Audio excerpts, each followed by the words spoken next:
से मियां साहब को आज तक पता ही नहीं चला कि उन्हें क्यों निकाला। देखिए, मियां नवाज शरीफ साहब जिस तरीके से अपने पूरे टब्बर को लेकर मिलिट्री एस्टेब्लिशमेंट की गोद के अंदर जाकर बैठे हैं और जिस तरीके से उन्होंने यास्मीन राशिद की सीट छीनी, उनकी बेटी ने महर शराफत की सीट छीनी, उनका भाई, उनके रिश्तेदार सारे जाली नशिस्तों के ऊपर आए और 17 सीटों से उन्हें सादा अक्सरियत तक पहुंचाया गया। फिर जिस तरह पाकिस्तान तहरीक इंसाफ की मखसूस नशिस्तों के ऊपर माले गनीमत समझ के शब खून मारा गया, ये सारा कुछ करने में मियां नवाज शरीफ, आसिफ अली जरदारी दोनों पार्टनर हैं और ये पार्टनर इन क्राइम है। पाकिस्तानियों के साथ आज तक जो कुछ भी हुआ ये सारा इन्होंने तो किया। आप मुझे बताएं ना, कौन सा एक आईपीपी है जो इमरान खान साहब लाए और लाकर उन्होंने लगाया और उसमें कमीशन खाया हो और वो पैसा आज कौम को देना पड़ रहा हो? मुझे बताएं ना, कौन सा आईपीपी है जो इमरान खान तो डैम बना रहा था जिससे इंतहाई सस्ती बिजली बनती है।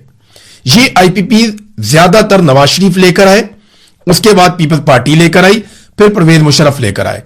तो ये तीनों मिलकर इस तरह के रेंटल पावर मंसूबे लेकर आए या आईपीपीज लेकर आए जिन्होंने कौम की जड़ों को खोखला कर दिया।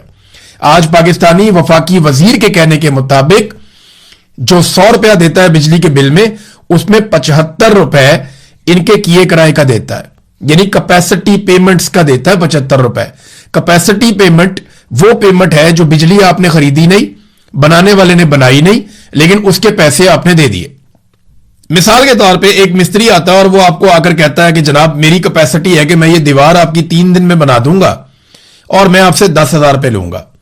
3 दिन के बाद जो है वो दीवार 75% बनी नहीं और वो आपसे 10,000 रुपए मांग रहा है।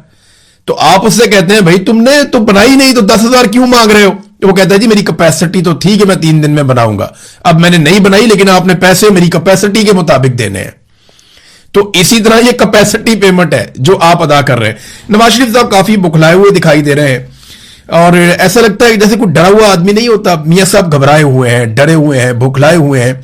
उनके अपने बहुत करीबी साथी इस किस्म के कमेंट्स कर रहे हैं। जो प्राइवेट ग्रुप चैट्स हैं उनके ऊपर लोग कह रहे हैं कि मियां साहब की बॉडी लैंग्वेज में वो बात नहीं है। एक कंफ्यूजन का शिकार मियां साहब दिखाई देते हैं। इनकी बॉडी लैंग्वेज, इनके अल्फाज का चुनाव उनका साथ नहीं दे रहा। चेहरे के तासुरात मियां साहब का साथ नहीं दे रहे। वो कहना कुछ और चाह रहे होते हैं, कह कुछ और रहे होते हैं। सच बोलना चाहते हैं, बोल नहीं पाते। शिकवा करना चाहते हैं, वो भी नहीं कर पाते। तो मियां साहब एक ऐसे सियासी मोड़ पे आकर खड़े हो गए जहां पे उन्हें फैसला करना पड़ेगा, या इक्तदार या इज्जत और सियासत। अगर तो सियासत करनी है इज्जत के साथ, तो इक्तदार को मियां साहब को लात मारनी पड़ेगी और पाकिस्तान की मिलिट्री एस्टेब्लिशमेंट के सामने अपना सीना करना पड़ेगा, जैसे इस वक्त इमरान खान साहब ने किया हुआ है। आज मियां साहब कहें जी कि हम पाकिस्तान को मिलिट्री एस्टेब्लिशमेंट की सियासत से पाक करते हैं और जरदारी साहब से इसके बारे में बात करें, तो मैं आपको गारंटी करता हूं कि इमरान खान फौज के साथ खड़ा नहीं होगा, क्योंकि इमरान खान ने माजी करीब में यह बात साबित भी की है। अब नूरा कुश्ती इस वक्त चल रही है गिलगित बल्तिस्तान में। एक कहता है जी 2000 मेगावाट बिजली बनाना हमारे बाएं हाथ का काम है, दूसरा कहता है जी अगर बाएं हाथ का काम है तो तूने बनाया क्यों नहीं? भाई सवाल यह पैदा होता है कि जो तुम लोगों ने मंसूबे लगाए, कौम उसका अभी तक खर्चा उठा रही है। जिस किस्म के आईपीपी या पावर प्लांट्स तुम लोगों ने लगा दिए पाकिस्तान में, कौम बिल दे देकर कौम की कमर टूट गई है। इजाफी बिजली पैदा कर दी है और वो भी लोगों को फराहम नहीं कर रहे, लोड शेडिंग हो रही है। ये जितनी तबाही आज तक हुई है ना पाकिस्तान में, उसके लिए ज्यादातर जो माशी तबाही के लिए जिम्मेदार हैं वो दोनों पॉलिटिकल पार्टीज हैं और फिर एस्टेब्लिशमेंट है। इन्होंने मिलकर पाकिस्तान में सारी की सारी मुआशी तबाही की है और नूरा कुश्ती का इनका मॉडल बहुत पुराना है। ये हमेशा से आपस में नूरा कुश्ती करते हैं, पहले एक आता है फिर दूसरा आता है और इसी तरह ये सिलसिला चलता रहता है। सियासी मैदान के जो असल खिलाड़ी है इमरान खान, उसको डाला हुआ इन्होंने काल कोठरी में और उसके हमायतियों पर पाबंदियां लगा के ये रेलू कट्टे जो हैं वो इस वक्त आपस में लड़ रहे हैं। ये सारे रेलू कट्टे हैं। इस वक्त इमरान खान का मुकाबला अवामी मैदान के अंदर ये नहीं कर सकते। अंपायर भी इन्होंने साथ मिलाया हुआ है। तो जब इमरान खान है ही नहीं तो फिर आप बड़ा जलसा करें, छोटा जलसा करें, इससे फर्क क्या पड़ता? या तो आप पाकिस्तान तहरीक इंसाफ को खुला मैदान देते, उन्हें मौका देते इलेक्शन लड़ने का, वो आते अपने इंतखाबी निशान के साथ, उनके लोग वहां पे कंपेन करते, वो आपके ऊपर तनकीद करते और आपको काउंटर करते, तो फिर तो होता मैदान के अंदर मुकाबला। आपने उन्हें कोई मौका ही नहीं दिया। इसके बावजूद मंजी ठुकी पड़ी है। इसके बावजूद एस्टेब्लिशमेंट और हुकूमत परेशान है कि हमने गिलगित बल्तिस्तान में हुकूमत बनानी कैसे है।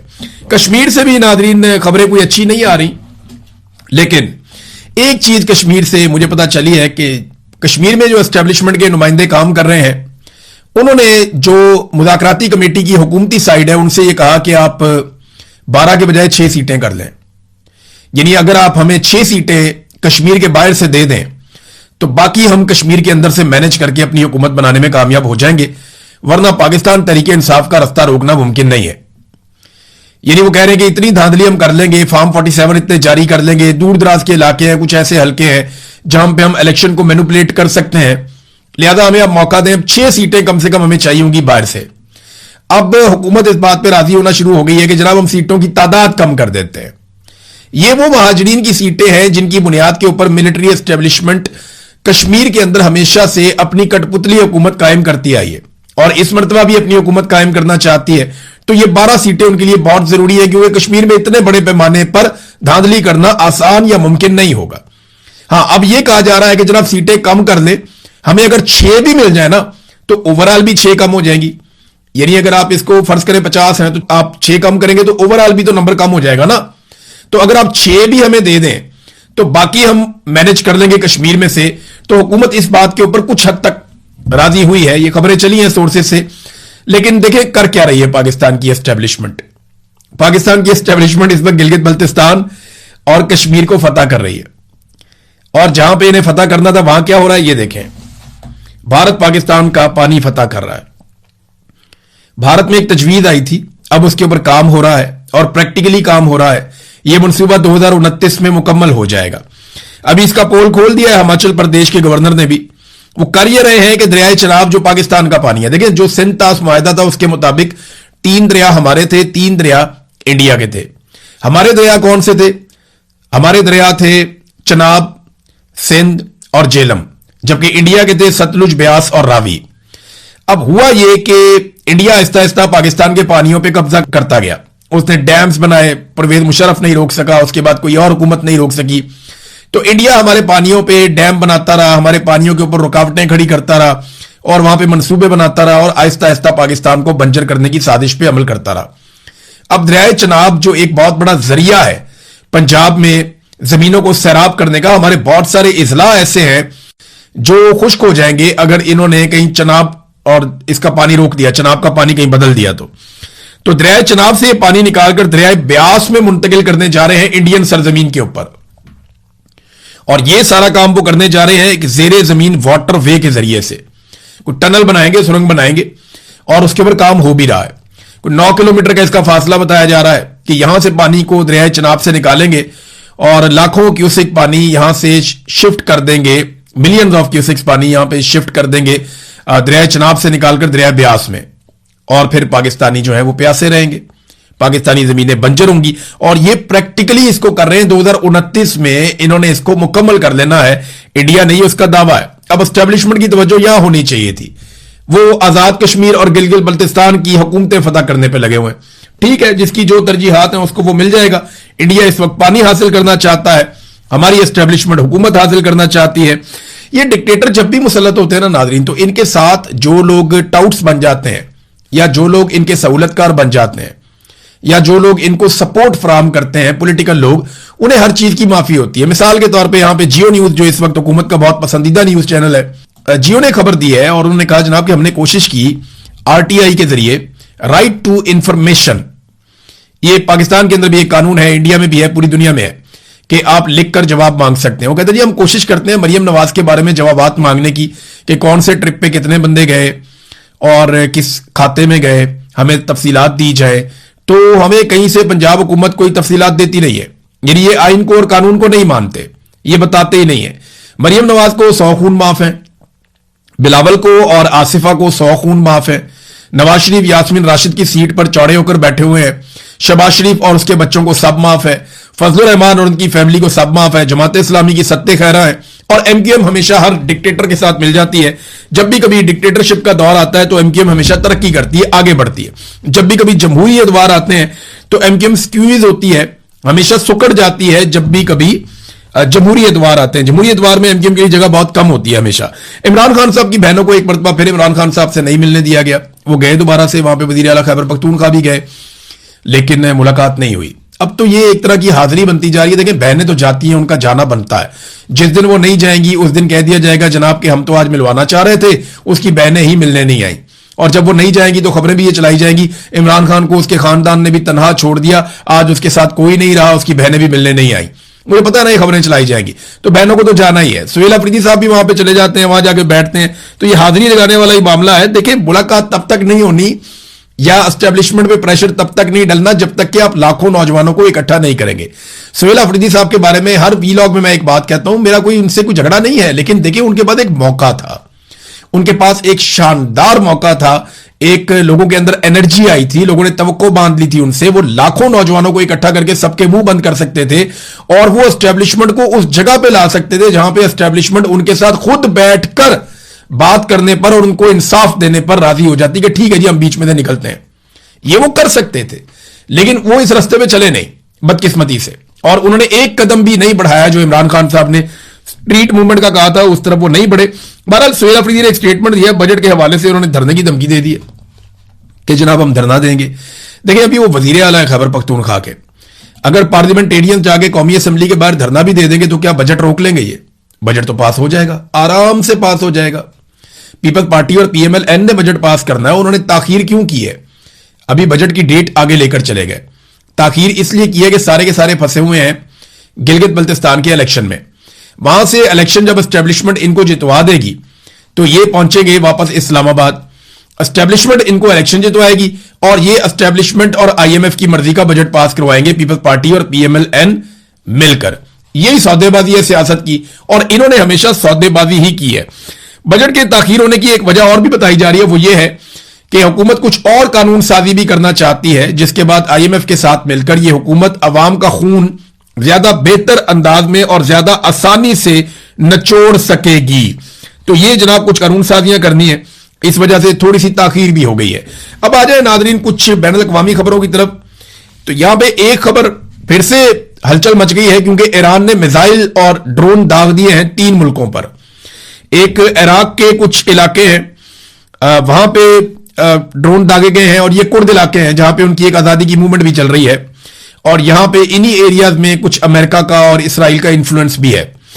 دوسرا انہوں نے ایران نے میزائل اور ڈرون جو داغے ہیں عالمی میڈیا کے مطابق وہ کویت پر داغے ہیں اور بحرین پر داغے ہیں, اور جو انٹرسپٹرز ہیں وہ ان کو روکنے کی لگاتار کوشش کر رہے ہیں. بہت سارے جو ایرانی ہتھیار ہیں ان کو ہوا میں تباہ کیا جا رہا ہے, اور ایران نے پوری ایک لہر چلائی ہے میزائلوں کی اور ڈرونز کی ان 3 کنٹریز کی جانب.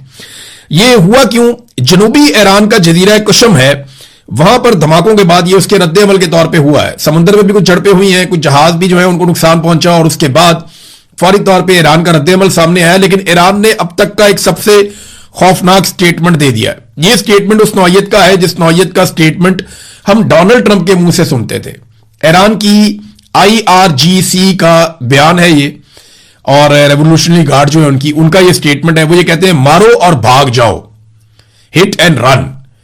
اس کا دور اب ختم ہو چکا ہے. کسی بھی نئی حماقت کا جواب ایک ایسے زلزلے جیسے عبرتناک اور فیصلہ کن رد عمل سے دیا جائے گا جو طے شدہ قوانین اور حدود سے کہیں آگے نکل جائے گا. ہم خطے میں تمام جارحیت پسندوں کے ہیڈ کوارٹرز اور مفادات کو راکھ کے ڈھیر میں تبدیل کرنے میں ذرا بھی ہچکچاہٹ محسوس نہیں کریں گے. یہ بڑی خوفناک دھمکی ہے. یعنی جب سے یہ لڑائی چل رہی ہے تب سے لے کر اب تک ایران نے جتنی دھمکیاں دی ہیں یہ دھمکی ان میں سب سے خطرناک ہے. زلزلے جیسا رد عمل کا مطلب یہ ہے کہ بہت ہیوی قسم کی بمبارمنٹ کی وہ بات کر رہے ہیں, اور زلزلہ تبھی آتا ہے جب کوئی آپ ایٹمی دھماکہ کرتے ہیں. ویسے یہ سوال بار بار لوگ پوچھتے ہیں کہ ایران کی ایٹمی صلاحیت کہاں تک ہے. دیکھیں اس کے بارے میں اب کوئی نہیں جانتا. جب تک ایران کے ساتھ مذاکرات ہو رہے تھے, جنگ سے پہلے کا وقت تھا, تب تک سب کو پتا تھا کہ ایران کا ایٹمی مواد کہاں پہ ہے. جس وقت امریکہ نے اور ایران نے 2025 میں جون میں بمباری کی ایران کے اوپر, اس کے بعد سے لے کر معاملات خراب ہونے شروع ہوئے. ایران نے دوبارہ مذاکرات شروع کیے لیکن پھر سے ان کے اوپر بمباری کر دی گئی. تب سے لے کر اب تک کسی نے نہ اس یورینیم کو دیکھا, نہ اس کی مقدار, نہ وہ کہاں پڑی ہے, نہ وہ کس حالت میں ہے, اس کے ساتھ کیا کیا جا رہا ہے. گزشتہ لگ بھگ 1 سال سے دنیا نہیں جانتی, اور ایران 60% یورینیم کو افزودہ کر چکا تھا. اب ایران کو صرف چند ہفتے چاہیے یا آپ 1 مہینہ لگا لیں کہ ایران اسی یورینیم سے ایٹم بم بنا سکتا ہے. اس کے اندر یہ صلاحیت ہے. اس کو مزید اگر وہ یورینیم کو افزودہ کر لیتا ہے تو وہ اس لیول تک پہنچ جائے گا جس کے بعد وہ اس کو ایٹمی مواد میں کنورٹ کر کے اپنے میزائلوں کے ساتھ لانچ کر سکتا ہے. تو کیا ایران نے یہ کر لیا؟ یہ ایک سوال ہے, دنیا کے پاس اس کا جواب نہیں ہے, کیونکہ آپ نے دیکھا ہی نہیں ہے کہ وہ کہاں گئی. جو عالمی نگرانی کا ادارہ ہے IAEA, وہ لوگ تو باخبر ہی نہیں ہے, ان کو پتہ ہی نہیں ہے کہ یہ کہاں گئی ایران کی یورینیم اور کس جگہ پڑی ہوئی ہے اور اس کے ساتھ اب کیا ہو رہا ہے اور وہ کس حالت میں ہے. یہ امریکنز نے اور امریکی تجزیہ کاروں نے, دفاعی تجزیہ کاروں نے اس بات کے بارے میں بات بھی کی تھی اور انہوں نے کہا تھا کہ ہم اب نہیں جانتے, ہم ایک اندھیرے میں ہیں اس یورینیم کے حوالے سے. تو ایران کا یہ سٹیٹمنٹ جو ہے یہ اتنا سادہ نہیں ہے. مارکو روبیو نے اس جنگ کے بعد پہلی مرتبہ امریکی سینٹ کے سامنے سٹیٹمنٹ دیا. ایک تو بات انہوں نے غلط کی, غلط بیانی کا انہوں نے مظاہرہ کیا. ایک بات پہ انہوں نے کہا جی کہ ایران میں ہم نے ہتھیار فراہم نہیں کیے اور ہم اس کے خلاف ہیں کہ ایران کے رجیم کو تبدیل کرنے کے لیے وہاں لوگوں کو ہتھیار دیے جائیں. مگر ڈونلڈ ٹرمپ نے ماضی قریب میں خود ایک سٹیٹمنٹ دیا تھا جس میں انہوں نے کہا تھا کہ انہوں نے ہتھیار فراہم کیے لیکن وہ کام نہیں ہو سکا, بلکہ انہوں نے کردوں سے شکوہ بھی کیا کہ ہم نے انہیں ہتھیار دیے اور انہوں نے ان ہتھیاروں کو اس مقصد کے لیے استعمال نہیں کیا. تو میں نے وہ ویلاگ بھی کیا تھا کہ ڈونلڈ ٹرمپ کے ساتھ پرینک ہو گیا, کردوں نے ہتھیار لے لیے امریکن سے لیکن ان ہتھیاروں کو اس مقصد کے لیے استعمال نہیں کیا کہ ایران میں رجیم تبدیل کیا جائے. مارکو روبیو نے کہا کہ اسرائیل کو اور امریکہ کو کافی کامیابی ملی ہے. اور ایک اور بات جو انہوں نے کی جو بہت امپورٹنٹ ہے کہ ایران پر پابندیاں آبنہ ہرمز کے کھلنے کے بعد بھی ختم نہیں کی جائیں گی. یہ امپورٹنٹ ہے. ابھی مطالبہ سب سے بڑا یہی ہے نا, ایک تو آبنہ ہرمز کو کھولو اور دوسرا جو جوہری معاملات ہیں ان کے اوپر ہمارے ساتھ مذاکرات کرو. تو اس کے باوجود وہ کہہ رہے ہیں جی کہ ہم ایران کے اوپر سے پابندیاں ختم نہیں کریں گے. اگر ایران نے جوہری ہتھیار بنا لیے تو وہ شمالی کوریا کی طرح ہو جائیں گے, وہ اسرائیلی ریاست کو تباہ کر دیں گے اور آپ ان کے جوہری ہتھیاروں کی وجہ سے ان کا کچھ بھی نہیں کر سکیں گے. یہ بات تو ٹھیک ہے. دیکھیں, شمالی کوریا ایک کمزور ملک تھا اور اس کے اوپر بھی حملہ ہونا تھا اور اس کی تباہی جو ہے وہ پکی تھی کہ ان کو بہت بری طرح مار پڑنی تھی, لیکن انہوں نے ایٹمی دھماکہ کر دیا. اب جب سے ان کے بعد ایٹم بم بنا ہے اس کے بعد سے وہ میزائل بناتے ہیں تو ان کا کوئی کچھ بگاڑ نہیں پا رہا. شمالی کوریا کو باہر سے مارنا, فوجی طاقت کے ذریعے زیر کر لینا اب یہ ممکن نہیں رہا. تو اسی طرح مارکو روبیو کہہ رہے ہیں کہ اگر ایران نے ایٹمی دھماکے کر دیے یا ایٹمی تجربہ کر لیا تو اس کے بعد جب چاہے گا وہ اسرائیل کو تباہ کر دے گا اور خطے کے اندر جو بالادستی ہے وہ امریکہ کی ختم ہو جائے گی. پھر ایران کے اوپر اٹیک کرنا کوئی آپشن نہیں رہے گا. تو ناظرین, یہ سٹیٹمنٹس ہیں اور یہ چیزیں میں نے آپ کے سامنے رکھ دی. اب تک کے لیے اتنا ہی. اپنا خیال رکھیے گا. اپنے